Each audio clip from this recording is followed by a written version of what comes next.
feel worthless. I just can't handle it all. I feel like a stranger in my own family. We do life better together. It's Mental Health Monday with Chloe Elerrina. Yes, it is indeed. We feel very passionate here at Juice 107.3 about mental health, particularly of our Gold Coast family, and we're lucky enough to be joined by podcaster, author and motivational speaker Andrew Jobling once again. Good morning. Good morning. Good morning, Chloe and Elerrina. I'm in the southern suburbs of the Gold Coast. I'm in Melbourne. Oh, very southern. Very southern. I like it. If you could just send a bit of weather down my way, I'd be very appreciative. Do you know what, though? We're not always as sunny as everyone believes. Well, we're not as bad as Melbourne, though, so I'm just going to stop talking. We're never as cold. Never as cold as Melbourne. Yep. Elerrina, you've got no leg to stand on at all. No, I don't. I've got to just not talk about Queensland weather because we've actually got it pretty good.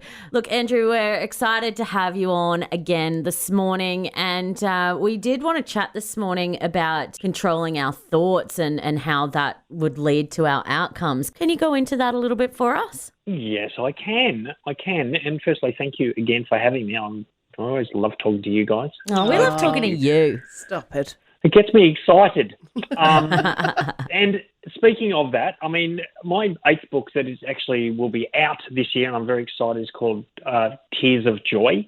And tears is the word tears is an acronym, and effectively it's what I've learned through my journey, and I'll touch on a little bit of my journey in this session, but you know, it's a very predictable process to create tears of joy or success, whatever that looks like for people. And so if I work backwards through that acronym, so Yes. tears, the last letter is S, means success. Everyone's got their own definition of success. It might be happy relationships. It might be being lean, fit and healthy and happy. It might be playing sport at a high level. It might be writing a book. It might be climbing a mountain, whatever it is. Now, R stands for routine, and effectively, and this is really important because, you know, I played professional football really with not much ability. I am now an author of almost 8 books with really no background or experience or qualifications. So how did it happen? It happened through routine, just creating the right habits that become unconscious habits, something that you do time and time and over and again. It's just what you do, and it will always predictably lead to a result. Now, unfortunately, a lot of people create habits that are not necessarily the ones that will give them the result they're after, but it will give a predictable result. Yeah, because they're generally the easiest ones. Always the easiest ones, yeah. So it takes a bit more focus to really hone in on the things we need to do that are going to predictably deliver the result we want. Yeah. Now, all routine has to start with an action, and so A stands for action, and that means taking action. And I hope people listening to this, if they feel so inspired to take action, do it today. Don't wait till tomorrow. Don't wait till the sun comes up. Don't wait till the sun and the moon are in alignment. Just get started now. Stop procrastinating. There you go. Thank you. That's the hardcore version of what I just said. Just get off your excuse and get to it. Get off your excuse.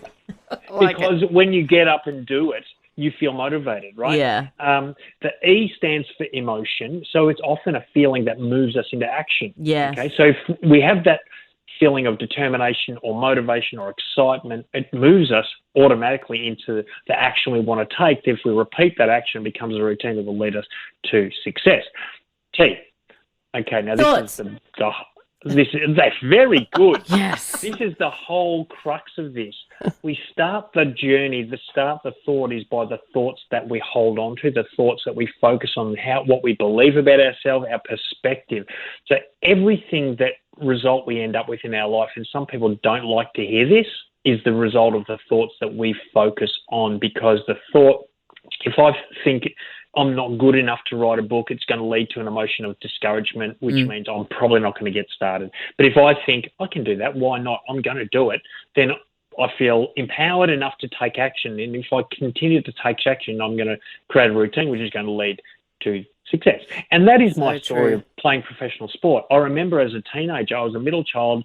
I was a sooky little attention-seeking middle child. And I thought one day, I'm going to get attention. I'm going to be a footballer. I'm going to be a superstar. And it was a vision that I had at a very young age that got me excited. That emotion got me I said, right, I'm going to start practicing. And I started practicing. I created good habits. And at the age of 16, I ended up at St Kilda and was there for 7 years.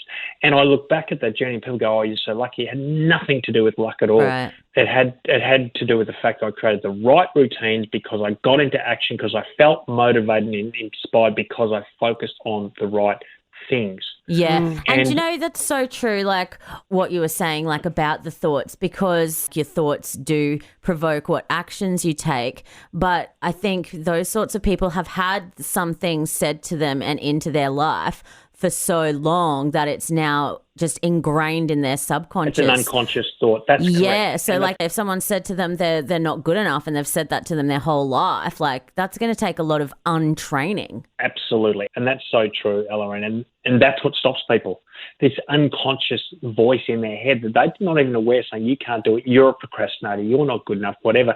And you've got to overpower. It does take work. It takes affirmation. It takes reading and listening and associating with the right people to change the thought. But the end result of the right thought is incredible, beautiful success. Well, and Andrew, you were the unlikely athlete. We were unlikely radio hosts. Neither of us have any university training or degrees in journalism, and we're here. So we've both done possibly what others would have thought wasn't possible. Right. We're going to go to a song, Absolutely. Andrew. Is it okay if we come back and get some practical tips off you as to how to succeed? you bet. Great. We'll be back after this with Andrew Jobling. This is Good Taste Brekkie with Chloe and Elerrina on Juice 107.3. If you've just tuned in, we're smack bang in the middle of another Mental Health Monday with the wonderful Andrew Jobling. We're talking about controlling your thoughts and emotional intelligence and how that can lead to success.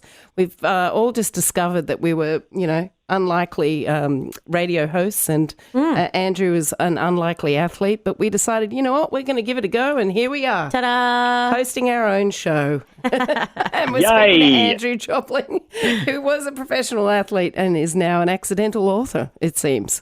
Well, it's true. The author thing's the same, Chloe. Here's me sitting there. At the time, I was working 80 hours a week as a PT. I owned a cafe that was failing miserably. I was working probably close to 100 hours a week. So I get this idea because I thought, I don't want to do this anymore.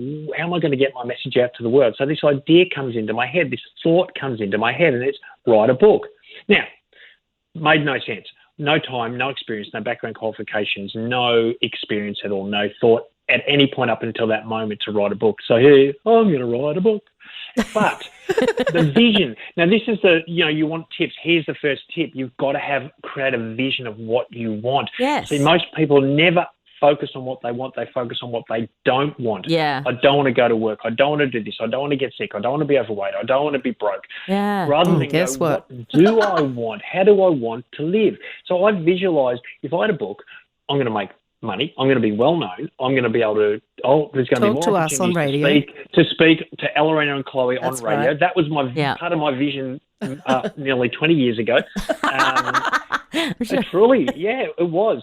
And so I got excited. The vision got me excited. The thought of what could be possible excited me. I got into action. I started writing every day, a little bit every day, and within 2 years of that crazy, illogical, irrational thought, I was the published author of 2 books that went on to sell over 100,000 copies. Wow. Now, Amazing. people think luck, not luck at all, thoughts. And then we have to be able to control our thoughts. Now, so here's the tip is you've got to focus on what you want, not what you don't want. That's a Yeah. good tip. I like that. And the thing that will dictate it is your emotional state, because emotion is feedback. Emotion is really when you feel anxious, you can link it back to a thought, a conscious or an unconscious thought. When you're angry or fearful, you can link it back to a thought or a focus. When you're excited, empowered, you can always link it back to a thought. So use emotion as that indicator. There's no good or bad emotion. It's all telling you something. It's your body saying, hey, listen to me. I want to encourage people to listen to their emotions. Stop, reflect. What is it saying? And if you're anxious, clearly you're focusing on something you don't want. Okay, I don't want to get out of bed. I don't want to go to work. I don't want to do this. I don't want to fail. So then stop yourself and ask, okay, that's what I don't want. What do I want? And then that will totally change your state. And I that love will that. move you in a totally different direction. When you think about what you want and you can get excited about it, this whole process of emotion to action to routine to success, again, is just a predictable and wonderful journey that life will take you on. Every day when you can create this awareness of emotion and the thoughts and be able to just change those. Now, I'm making this sound easy. It's not easy. No, it's definitely not. Simple, and you not really easy. have to like make a conscious effort to do Every it. day, yeah. You do, but I mean, my question is this: is your life worth it? You know, Exactly. is it worth it to live your best life and get to the end of it going, I'm so glad I did, rather than I wish I had? Yeah. Yeah. And I heard this thing, I don't know who said it, but it was pick what kind of hard you're going to do, because every hard is a choice. For example, marriage is hard, divorce is hard, choose your hard. Being in debt is hard, being financially disciplined is hard, choose your hard. It is, and I would just add to that, Elerrina, because that's a great statement. But I would also say what hard is going to lead you to the best result, Yeah. the result that you want, and that's the hard I would focus on. Because it's going to be, whatever we do is hard, right? You know, it's hard going to work to make money. It's hard not having Not money, to, right? yeah. It's hard. It maybe takes effort to be lean, fit, and healthy, but let me tell you, it's very hard to get sick and try and recover from a sickness. Yeah. So So when you're true. thinking about your hard, think about what result is exciting to me. What is a result I want? And that's the hard I should be working on.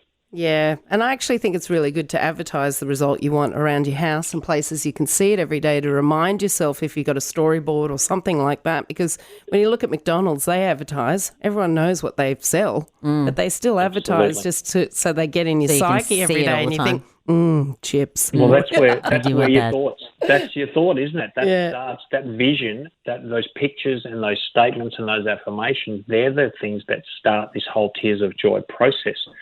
So you've got to look after our thoughts. They're so precious. Love it. Well, we're looking forward to reading your book when it comes Yes. out later on in the year. Tears of Joy. Was that the one? Yes, it Tears is. of Joy. Thank you, Andrew Jobling, for joining us once again on the show. Thank you. Thank you. This is Good Taste Brekkie.